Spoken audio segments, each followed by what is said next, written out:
सुबह का वक्त था और सरला जी काफी उदास चेहरा लिए हुए पार्क में बैठी हुई थी। तभी उनकी सहेली सुमन वहां पर आती है। क्या हुआ सरला जी, आज मॉर्निंग वॉक करने का इरादा नहीं है क्या? इस तरह चुपचाप क्यों बैठी हैं? आई तो थी ये सोचकर कि पार्क में जाकर थोड़ी देर पहले टहल लूंगी, लेकिन क्या करूं, मन ही नहीं कर रहा। अरे सब ठीक है, तो इतनी परेशान क्यों नजर आ रही हैं? नहीं नहीं, ऐसी तो कोई बात नहीं है, सब ठीक है। अरे भाई, अब तो आपको खुश नजर आना चाहिए। अभी कुछ महीने पहले तो बेटी की शादी हुई है, घर में नई बहू आई है, आपके चेहरे पर तो रौनक नजर आनी चाहिए।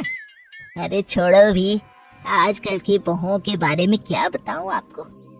क्यों, क्या हुआ बहन जी, कोई परेशानी है क्या? कुछ किया क्या बहू रानी ने?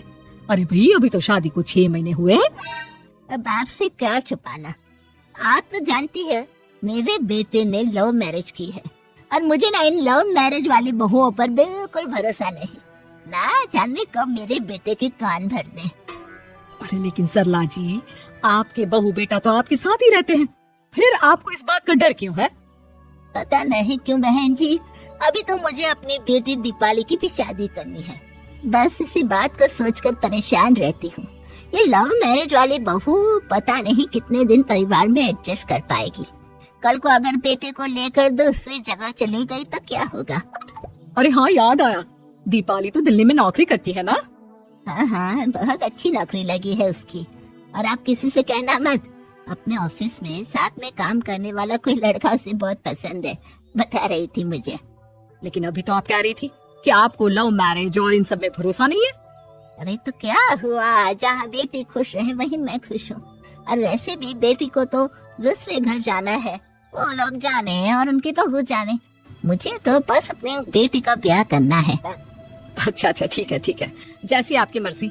लेकिन मुझे लगता है कि आप अपनी बहू के लिए कुछ ज्यादा ही सोच रही हैं। क्या पता वो वैसी ना हो जैसी आप समझ रही हो।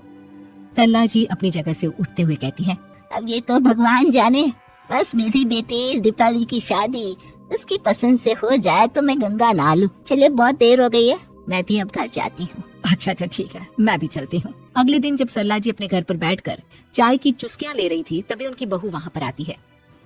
मम्मी जी, मैंने एक जगह नौकरी के लिए अप्लाई किया था और वहाँ से सब कुछ पॉजिटिव आया है। मैं भी नौकरी करना चाहती हूँ ताकि घर के खर्चों में थोड़ा हाथ बटा सकूं। अरे बहू, तुम्हें नौकरी करने की क्या जरूरत है? मेरा बेटा अच्छा खासा कमाता है, क्या तुम्हें किसी बात की कोई कमी है? तभी सरला जी का बेटा वहाँ पर आता है। नहीं माँ, उसे किसी बात की कमी नहीं है, लेकिन वो इतनी पढ़ी लिखी है और अगर नौकरी करना चाहती है तो हमें उसे नौकरी करने देना चाहिए। कुछ पैसे घर में आएंगे, हम सबकी मदद हो जाएगी। तुम तो ऐसे कह रहे हो बेटा जैसे ये घर तुम्हारी पत्नी की कमाई पर ही चलता है। अरे नहीं नहीं मम्मी जी, इनके कहने का ये मतलब नहीं है, बस मेरी ही नौकरी करने की इच्छा थी, इसलिए आपकी परमिशन चाहते हैं। भाई, मेरा बेटा तुम्हें लव मैरिज करके घर में लाया है, मैं तुम्हें कुछ कैसे कह सकती हूँ? जो मर्जी आए करो। सरला जी का बेटा और बहू वहाँ से चले जाते हैं। अब उनकी बहू नौकरी करना शुरू कर देती है। कुछ ही दिन बाद सरला जी की बेटी दिल्ली से अपने घर आती है और अपनी माँ से कहती है, माँ, मैंने आपको बताया था ना, मुझे अपने ऑफिस में साथ काम करने वाले एक लड़के से बहुत प्यार है, मैं उससे शादी करना चाहती हूँ। माँ, हाँ हाँ, तो मैंने कब मना किया? अगर तुम उसे पसंद करती हो तो उसके घर वालों को कहो, हम आपस में बात करके तुम्हारी शादी तय कर देते हैं। अरे लेकिन माँ, एक बहुत बड़ी परेशानी है। क्या परेशानी है बेटा? माँ, वो लड़का बहुत अच्छा है, लेकिन कुछ ज्यादा ही पैसे वाले घर से उसके माँ बाप। उन्हें मेरे और उसके रिश्ते से वैसे तो कोई परेशानी नहीं है, लेकिन वे चाहते हैं कि शादी 5 स्टार होटल में हो। अरे ऐसे कैसे, हम तो मिडिल क्लास लोग हैं, हमारे लिए 5 स्टार होटल में शादी करना कोई आसान काम थोड़ी ना है। लेकिन माँ, मैं क्या करूँ? मैंने उनसे बात करने की बहुत कोशिश की, बस एक किसी जगह बात अटक गई है। साफ साफ कह दो बेटा, शादी करनी है तो ठीक है, लेकिन ये 5 स्टार में शादी करने वाली शर्त मैं नहीं मान सकती। अरे कैसी बात कर रही हैं आप मम्मी जी? अगर दीपाली को कोई लड़का पसंद है तो हम उनकी शादी के लिए पूरी कोशिश करेंगे, और अगर बात पैसों की है तो कोई परेशानी नहीं है। हाँ हाँ, तुम्हें तो बस बहुत आसान लगता है सब। जिस तरह तुमने मेरे बेटे से इतनी आसानी से शादी कर ली, सारे काम उतने आसानी से नहीं होते, समझ में आया? हर काम करने में पैसे लगते हैं। लेकिन माँ, मैं उस लड़की को बहुत पसंद करती हूँ। सही बात है बेटा, लेकिन तुम उस लड़के से साफ साफ कह दो, अगर उसे तुमसे शादी करनी है तो अपने घर वालों को मनाए, अगर नहीं मना सकता तो तुम दोनों अपनी गृहस्थी अलग से कहीं सेट कर लो। कोई जरूरत नहीं है अपने माँ बाप के साथ रहने की। मम्मी जी, ये आप क्या कह रही हैं? मैं भी तो आपकी बेटी के साथ लव मैरिज करके आई हूँ। अगर मैंने भी ऐसा ही किया होता तो? लो, अब तो मुझे उल्टा जवाब देने लगी। देखो बहू, मैं तुम्हारी सास हूँ, मुझसे ठीक से बात करो। लेकिन माँ, भाभी ठीक तो कह रही हैं। हाँ, अगर बात शादी के खर्च की है तो मैं उस लड़के से कुछ कह सकती हूँ, लेकिन उसे अपने घर वालों से अलग होने के लिए कहना, ये सही होगा क्या? आप तो समझिए माँ।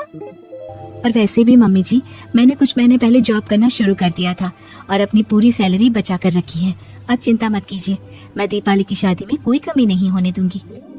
तुम अपनी सारी तनख्वाह मुझे मेरी बेटी की शादी का खर्च करने के लिए दे दोगी? हाँ माँ, मैंने भाभी को पहले ही सब कुछ बता दिया था और वो इस बारे में सब कुछ जानती थी, इसीलिए उन्होंने पहले ही नौकरी करनी शुरू कर दी ताकि मेरी शादी धूमधाम से हो सके। तभी सल्ला जी का बेटा वहां पर आता है।